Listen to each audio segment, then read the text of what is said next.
Guiones y guionistas, capítulo 41.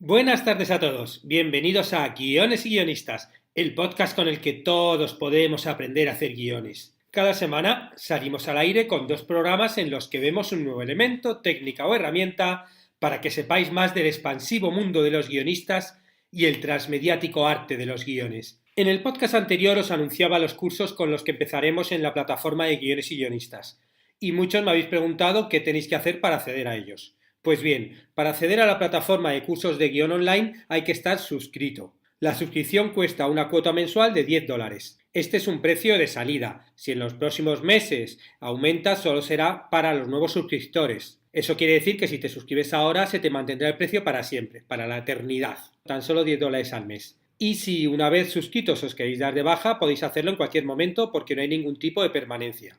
Eso sí, para suscribiros tenéis que esperar al 1 de noviembre que estará operativa la plataforma y las primeras clases disponibles. Os recuerdo los 2 cursos con los que comenzamos, que son guión de cortometraje y desarrollo de personajes. Y vamos al tema de hoy, que si habéis visto en el título del podcast es la narrativa transmedia. En la actualidad, las historias más importantes tienden a fluir a través de múltiples plataformas y medios de comunicación. Un mundo transmedia puede nacer a partir de un libro, como por ejemplo Harry Potter, a partir de un largometraje como Star Wars, a partir de una serie televisiva como Lost, a partir de un cómic como Walking Dead o a partir de una atracción de un parque de diversiones como Piratas del Caribe. Cualquier relato puede potencialmente convertirse en una narrativa transmedia. Además, todas estas obras tienen algo en común. En ellas, el relato se expande de un medio a otro y los fans participan activamente en esa expansión. ¿Y qué es la narrativa transmedia? Empezamos con definiciones. La narrativa transmedia es una forma de contar historias que implica a los espectadores y se desarrolla en varias plataformas y soportes. Como dice Henry Jenkins, que es uno de los gurús de la narrativa transmedia, hay que crear una narración de tales dimensiones que no pueda confiarse a un único medio. Hay algunos términos como multimedia, crossmedia y transmedia que se usan indistintamente y a veces se tienden a confundir. Voy a intentar clarificarlos, ahora que estamos en la zona de las definiciones. Multimedia es contar una historia por un mismo canal, pero con varias formas, como por ejemplo una web que contenga vídeos, fotos, audios. Aquí hay un único canal, que es la web, que cuenta una única historia, pero tiene formas distintas, ¿no? Puede ser un archivo de audio, un archivo de vídeo, o un texto, o una foto. Eso sería algo multimedia, ¿no? Que es un poquito cuando el periodismo al principio, cuando empezaban a hacer las páginas web, periodistas siempre se notaba, ¿no? Como decir, esta es una información multimedia, ¿no? Como que utilizaba distintas formas, ¿no? Dentro de la misma historia, ¿no? Crossmedia sería narrar la misma historia, pero en varios canales. Como por ejemplo sería el clásico donde produces un libro y después haces una película de ese libro. La historia es la misma en los dos, pero la cuentas en 2 canales diferentes. Y transmedia, la narración transmedia, lo que hace es crear un universo que contiene varias historias con varias formas y a través de varios canales. En transmedia, cada medio tiene que aportar algo a la historia final. O sea, cada medio lo que hace es ayudarte un poco a entender mejor el todo, ¿no? Cada medio te aporta un cachito de la historia y si vas uniendo todos, ¿no? Las personas que son muy seguidoras de alguna historia y que la consumen en todos los canales, al final van a tener, ¿no? Como un concepto mucho más global que solamente la consume en un único canal. Si vemos, por ejemplo, en Matrix, bueno, pues si juegas al videojuego te enteras de relaciones entre personajes que no cuentan dentro de la película, ¿no? La película cuenta una historia, pero a partir del videojuego puedes ampliar esa historia. Para que sea transmedia, cada medio o cada elemento tiene que aportar algo diferente a la historia. Y al final, si conoces todos los elementos, tienes una percepción más completa de esa historia. Vamos a ver cuáles son las características principales de la narrativa transmedia. La primera de ellas es que tiene que ser multiplataforma. No solo implica que distintas partes de la ficción creada sea diseminada por diferentes canales, ¿no? Una en salas de cine, en televisión, por internet, videojuegos, en móviles, eventos reales. No solamente que hay varios canales en lugar de concentrarse en uno solo, sino que cada canal tiene que aportar aspectos nuevos a ese todo, de forma que los contenidos se complementen y potencien entre sí. con el objetivo de sumergir al público en una experiencia que tenga mucho más impacto que la historia contada en un único medio. En el universo transmedia tenemos que tener claro cuál es nuestro astro principal, o sea, el medio donde se genera la parte principal de la historia, y cuáles son los satélites. A diferencia de los relatos monomedia, o sea, los relatos que se cuentan solamente en un medio, en las narrativas transmedias la historia comienza en un medio y continúa en otros. Podría decirse que el relato aprovecha lo mejor de cada medio para contarse y expandirse con nuevos personajes, nuevos escenarios, nuevas estructuras narrativas. Como comenta la comunicadora Alisa Rivera, transmedia es una palabra de gente mayor. Los jóvenes no necesitan una palabra que describa lo transmedia, porque esto es su vida de cada día, ¿no? Del día a día.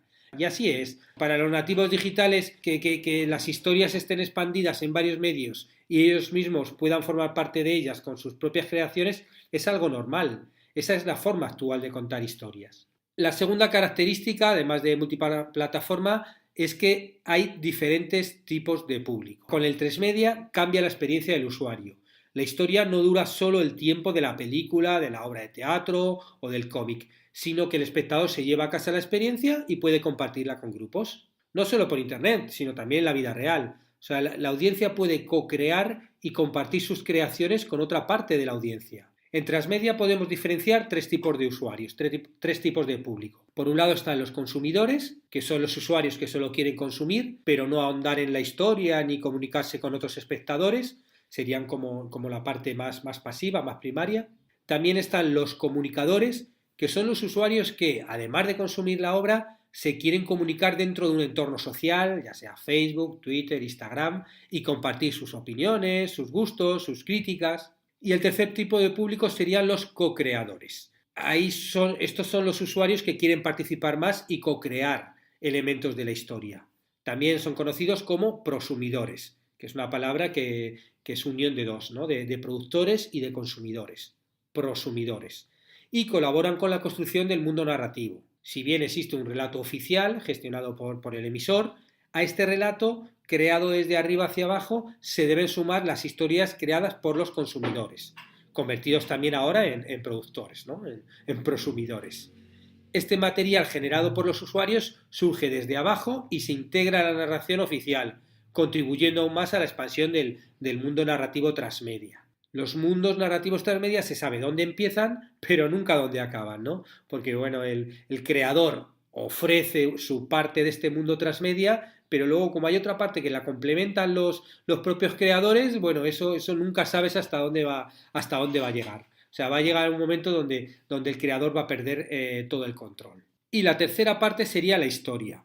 La narrativa transmedia rompe los límites de la historia creando nuevos caminos. O sea, ya no basta con crear una simple historia de 90 minutos o una serie de 13 capítulos esperando que alguien la vea. Se trata de crear un contenido que involucre al público en un abanico de formas, ya sea según sus apetencias, teniendo en cuenta desde el inicio a este público. O sea, la propia historia tiene que ofrecer metas o intereses en los personajes, en las historias, que lleven a que el público interactúe. Hay que provocar que el público deje de ser pasivo y que se lleve la historia a facetas de su propia vida, de su ocio. Para integrar al público tenemos que mezclar elementos reales con elementos de ficción y crear una puerta que te lleve de la realidad a la ficción. Además del contenido oficial, se pueden generar eventos en vivos, juegos sociales que involucren al público que quiera participar de forma activa y crear esas vías de interacción para que el público participe. Por ejemplo, también se pueden exponer varias tramas y que el público vote cuál quiere que se desarrolle, ¿no? Y hacerle así partícipe de la propia creación de la historia. Y ahora vamos a ver cómo expandir tu historia en un universo transmedia, ¿no? En la parte práctica del podcast vamos a ver cómo podéis diseñar un universo transmedia para vuestros proyectos creativos. Ya sea que tengáis en mente un cortometraje, documental, una novela, un cómic, una poesía, una pintura, lo que sea. Bueno, pues podéis expandirlo utilizando la narrativa transmedia. Es importante que lo planteéis desde ya mismo, porque un arquitecto transmedia diseña todo el universo desde el principio. Lo primero que tenemos que hacer es definir la historia nuclear. ¿Cuál es la historia y el medio matriz, ¿no? El astro sobre el que va a girar después los demás satélites? Y para ello tenemos que tener claro cuál es la historia y los personajes que la protagonizan, tanto los protagonistas como los personajes secundarios. También hay que concretar cuál es la trama principal y cuáles las tramas secundarias que narran ese contenido. Otro elemento importante a tener en cuenta es la línea temporal de la historia, ya que después vamos a poder crear una parte antecedente y otra parte consecuente, ¿no? Una parte anterior y una parte posterior. El mundo transmedia que creemos después se va a armar en torno a esta historia base que queremos contar. Y obviamente esta historia se va a producir en un medio concreto. O sea, tienes que tener claras cuáles van a ser las características que mejor encajan a esa historia. Además, por supuesto, de los recursos de los que dispones, porque claro, no siempre vas a poder contar tu historia en el medio deseado. Muchas veces dices, bueno, es que esta historia es alucinante para contar en una película, pero claro, hay que conseguir sacar adelante el proyecto de una película, ¿no? Y muchas veces, bueno, pues a lo mejor quieres hacer una película, pero te quedas en un cortometraje, ¿no? Y ese cortometraje es como tu historia base, ¿no? Y bueno, pues todo al final es como más humilde de lo que al principio soñamos. Pero bueno, si ya tienes creado tu astro central, lo que tienes que pensar es solo en los medios para los que crearás los satélites que te ayudarán a expandir tu historia. También en este momento inicial del proyecto hay que preguntarnos qué le aporta la narrativa transmedia a nuestra historia. Porque, bueno, también hay que reconocer que no todas las historias necesitan una expansión transmedia. Y tenemos que cuestionarnos si la nuestra puede crecer gracias a ella o si no tiene ningún sentido que la extendamos en otros medios. Yo creo que en el fondo casi todas las historias se pueden expandir. Hay que pensar muy bien cómo, ¿no? Pero no todo vale. O sea, realmente tú puedes crear una historia donde decir, venga, vale, voy a crearle un perfil de personajes en Twitter a todas las historias, pero realmente a lo mejor no tiene ningún sentido. O sea, es algo que, bueno, pues tenemos que preguntarnos, ¿no? Ahora antes de crear todo, ¿no? Y para ver un ejemplo que, bueno, vamos a volver varias veces a este ejemplo dentro del podcast, la serie española que más ha expandido su universo con la narrativa transmedia es El Ministerio del Tiempo. Y el núcleo central de esta historia es la serie televisiva, obviamente, que ahora completa su tercera temporada en televisión española. Son 34 episodios, divididos en 8 episodios en la primera temporada y 13 episodios en cada una de las dos restantes. El Ministerio del Tiempo, por si acaso hay alguien aquí que todavía no la conoce, es una serie de género fantástico y de ficción histórica, cuyo argumento gira en torno a los viajes a través del tiempo. Los protagonistas son una patrulla que tiene que detectar e impedir que cualquier intruso del pasado llegue a nuestro presente o viceversa, ¿no? Que alguien del presente vaya al pasado con el fin de cambiar la historia para su beneficio. Bueno, pues ellos lo detectan y luego viajan en el tiempo al pasado para poder, bueno, pues remediar que vaya a ser cambiado, ¿no? Lo primero ya dije que era definir la historia nuclear, lo segundo es ampliar la historia. Tenemos que, para crear un universo transmedia, ampliar nuestra historia creando satélites que orbiten en torno al astro principal. Es importante que estos satélites transmedia creen el mismo nivel de implicación emocional que el producto emocional. O sea, tienen que completar la obra principal, pero no modificarla. Y además hay que reconocer que tenemos que controlar la intervención de los fans activos para que tampoco cambien la historia principal. Esta historia principal se puede ampliar por diferentes vías. Podemos, por ejemplo, ampliar la línea temporal de la historia. Como aclaramos antes, nuestra historia tiene que tener una línea temporal definida. Y uno de los métodos para expandir la historia es crear hechos que sucedan antes, es decir, hacer una precuela, o que se produzcan después, es decir, hacer una secuela. El ejemplo más conocido es la expansión de la franquicia de Star Wars, que generó una trilogía anterior a la trilogía original y ahora está generando una trilogía posterior. Bueno, pues nosotros podemos hacer igual, ¿no? Podemos decir, bueno, esta es nuestra historia base, ¿qué pasó antes de esta historia? ¿O qué pasó, o qué va a pasar después de esa historia, ¿no? Y ampliarla por ahí. Otra opción es ampliar la historia de los personajes secundarios. Los personajes secundarios tienen un papel menor dentro de la historia principal, pero se puede convertir en protagonistas de sus propias historias. Siguiendo el ejemplo de Star Wars, actualmente están preparando la película centrada en el personaje de Han Solo, ¿no? Y que casualmente, no sé si ayer o antes de ayer, anunciaron que se llamará Solo. Bueno, pues esta es otra opción. Estos personajes secundarios que tienen una función dentro de esa historia, decir, ¿qué pasa si los saco y los convierto en protagonistas de su propia historia? Bueno, pues eso nos puede servir, pues para de repente generar una webserie, ¿no?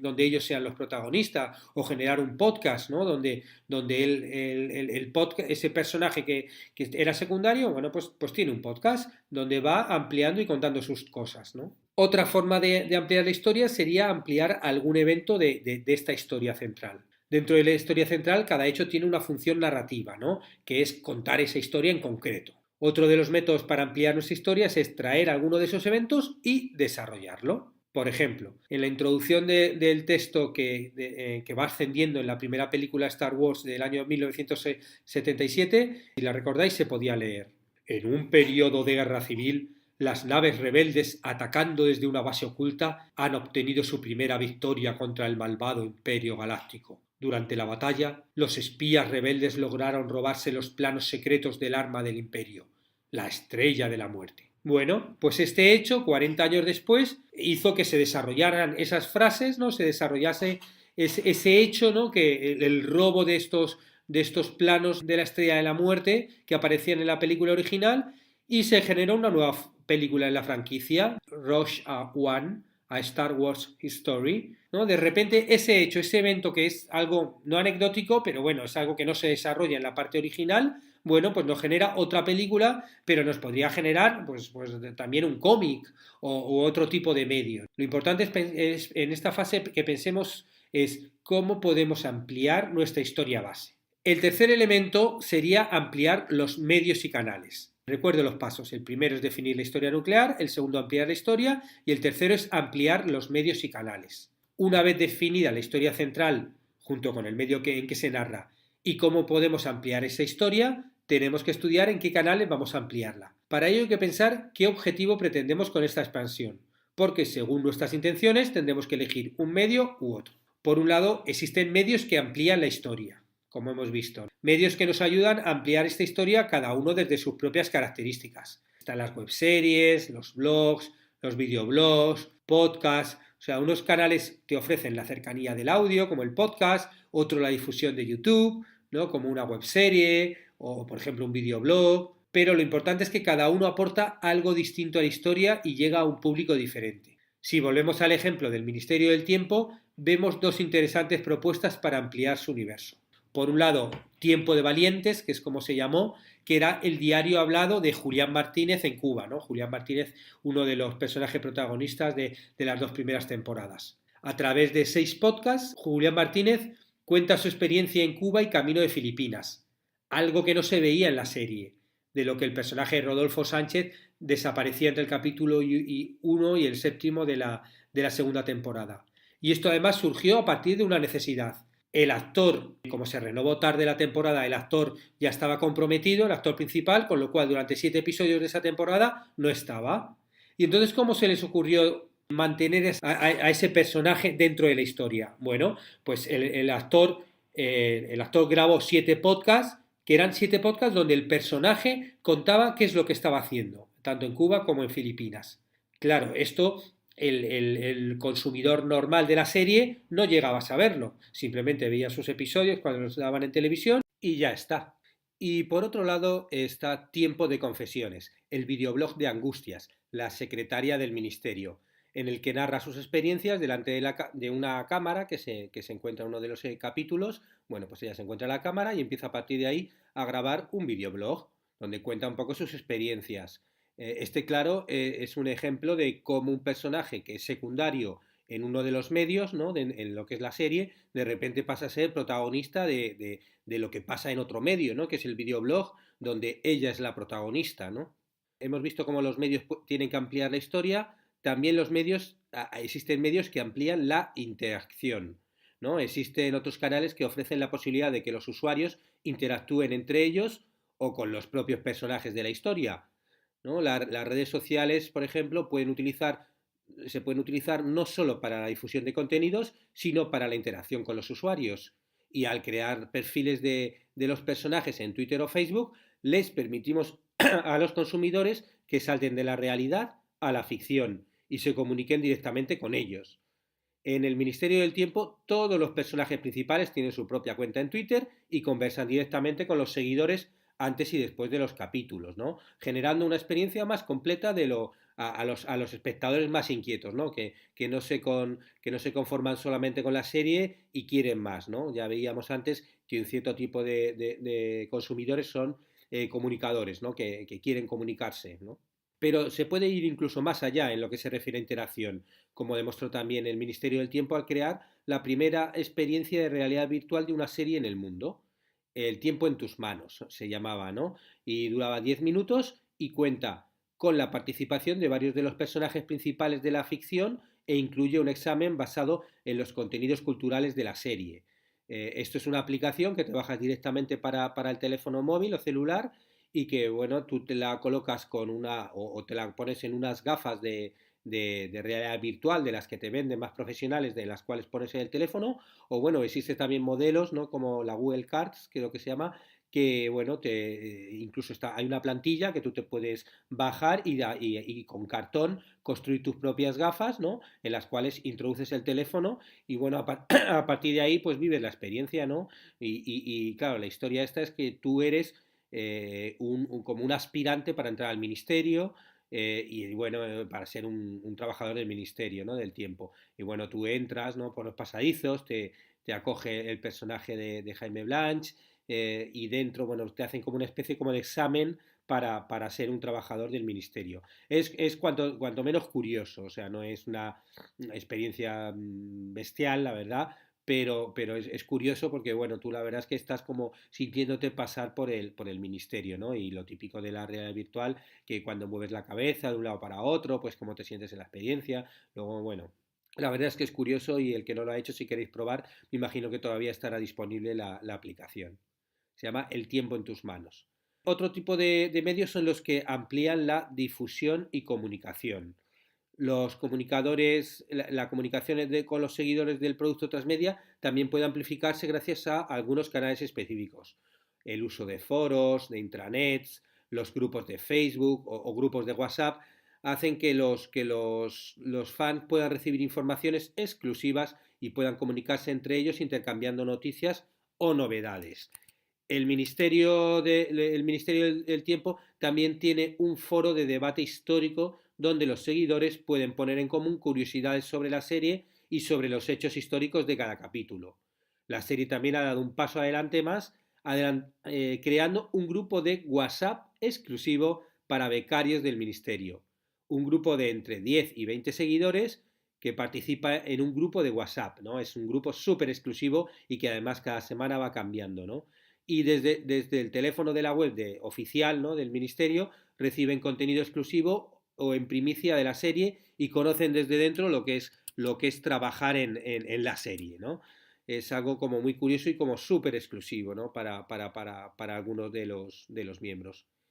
También existen medios que fomentan la fidelidad. Bueno, de hecho, el grupo ese de WhatsApp, la verdad es que fomentaría bastante la fidelidad, ¿no? Estoy hablando ahora de medios que potencian la fidelidad de los seguidores, ¿no? No basta que nos sigan, el objetivo es convertirlos en evangelizadores del producto, ¿no? Y que no nos abandonen nunca. En el Ministerio del Tiempo también ofrecieron a un grupo selecto de sus seguidores participar como extras en una de las escenas de la serie. Seleccionaron a 50 personas y bueno, ellos acudieron allí a la grabación y en uno de los episodios hacen de extras, ¿no? Un episodio que hay mucha gente dentro del capítulo, bueno, pues ellos pudieron grabarse, con lo cual, bueno, un día en su casa viendo la televisión o viéndolo por internet, se vieron ahí como extras del episodio, ¿no? También existe, por ejemplo, en el ministerio los archivos ocultos de Instagram, ¿no? Ya que la cuenta de Instagram del Ministerio del Tiempo, a la que se accede solo con permiso, te ofrece imágenes históricas en las que patrulleros y funcionarios del ministerio aparecen pues reflejando misiones pasadas.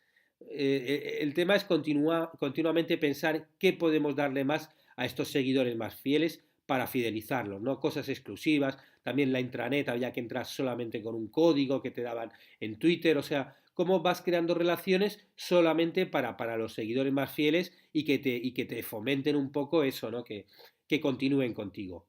Y por último también están los medios que fomentan la co-creación, ¿no? Podemos habilitar algunos medios para canalizar las creaciones de la audiencia. Y en esto también el Ministerio del Tiempo es ejemplar, ya que ofreció a los ministéricos, ¿no? Que son como se les denomina a los del ministerio, que diseñasen productos para vender en su tienda oficial. Ellos aceptaron la propuesta y diseñaron merchandising oficial de la serie como camisetas, pósters o tazas, ¿no? O sea, como es como el sueño, ¿no? de los que crean fanfiction, o sea, el sueño de los que crean, ¿no? Elementos para una serie, para algo, es que se conviertan en productos oficiales, ¿no? Algunos satélites son autosuficientes económicamente, ya que generan ingresos, pero otros son tratados como elementos de marketing que ayudan a que el producto principal tenga más audiencia y genere más ingresos. Tenemos que tener claro que en el transmedia hay zonas, hay medios que van a tener rendimiento, que no van a tener rendimiento y otros que sí. O sea, lo importante es que analicemos el índice de respuesta del público a cada satélite de la historia. Y el cuarto punto es hay que dar espacio al público. El siguiente paso, que bueno, está un poquito, la verdad, relacionado con el anterior, es decidir cómo vamos a involucrar al público en nuestra historia. Podemos crear redes sociales para difundir nuestra historia y perfiles de nuestros personajes y de organizaciones de nuestra ficción para que interactúen con el público. También podemos crear foros, podemos crear grupos en redes sociales, como hemos visto antes, para que nuestra comunidad tenga un espacio donde relacionarse entre sí. Y podemos crear un espacio donde albergar todo el fanfiction, todas las creaciones que hagan los fans de nuestra historia, ¿no? Si nosotros mismos creamos estos espacios, podremos controlar, aunque sea de una forma parcial, estos contenidos. Y ahí tenemos que tener en cuenta que si nosotros no lo hacemos, lo van a hacer ellos mismos, ¿no? Ellos van a crear sus grupos de Facebook, ellos van a crear sus propias creaciones y ahí vamos a perder el control. Con lo cual, bueno, dentro de nuestra estrategia no está mal pensar qué podemos hacer nosotros para mantener un poquito el control, ¿no? El quinto punto sería la estrategia de expansión, ¿no? El calendario de producción, ¿no? Incluso de producción y de lanzamiento de futuros contenidos. Una vez sabemos todo el contenido que vamos a generar y los medios en el que lo produciremos y distribuiremos, hay que crear un calendario de publicaciones. El objetivo de este cronograma transmedia, como se podría denominar, es controlar el tiempo de lanzamiento de los satélites. Si uno de ellos va con demasiada antelación al producto principal, puede perder el impulso. Su éxito se puede diluir, ¿no? Si lo publicamos mucho antes de que lleguen los demás productos. Con lo cual hay que organizar el tiempo de lanzamiento de todos los productos transmedias en lo que es la arquitectura transmedia previa. Y a partir de que tenemos ese cronograma, bueno, ya sabemos que esto lo podemos lanzar un poquito antes del producto oficial para ir preparando el prelanzamiento, otro lo podemos lanzar ya una vez que ha empezado el producto oficial, otro, por ejemplo, una cosa que hacía entre capítulos, ¿no? Bueno, pues entre capítulos, o sea, entre temporadas, bueno, pues aquí en medio entre una temporada y otra temporada, podemos lanzar este otro tipo de productos para que nuestro público esté contento. Bueno, existen muchos métodos y lo importante es que lo tengamos previsto desde antes de empezar a emitir, ¿no? Desde que hagamos un calendario previo. Y el sexto punto sería la desvirtualización, ¿no? Por último, tenemos que pensar en cómo podemos desvirtualizar nuestra estrategia. Es decir, que no todo sea a través de medios online o transmitidos a distancia, sino crear espacios donde nuestros seguidores puedan verse las caras y participar en encuentros. Bueno, pues eso nos va a ayudar a fidelizar a los fans. Podemos pensar en estrenar nuestra serie o nuestro cortometraje en un cine, podemos realizar fiestas temáticas, exposiciones artísticas, organizar meetings y encuentros de fans, podemos crear juegos de realidad alternativa donde los seguidores puedan hacer una inmersión en nuestro universo, ¿no? y jugar dentro de él como hacía Perdidos, como hacía Lost. Bueno, hay muchas posibilidades, pero llevar a la vida real nuestras historias siempre es una buena forma de satisfacer a nuestros seguidores más fieles. Y con esto acabamos el podcast de hoy, donde hemos visto en qué consiste la narrativa transmedia y cómo expandir nuestra historia gracias a ella. Muchas gracias por estar al otro lado y si os interesa el mundo de guión, ya sabéis, suscribíos a Guiones y Guionistas, tanto al podcast en iTunes como en ebooks como a la página de Facebook, lo compartís en las redes sociales o incluso podéis valorarlo en 5 estrellas en iTunes o le dais un me gusta en iVoox y así que se extienda. Estaremos juntos los martes y jueves con nuevas técnicas, estrategias y análisis para que aprendamos entre todos a ser mejores guionistas. Hasta pronto.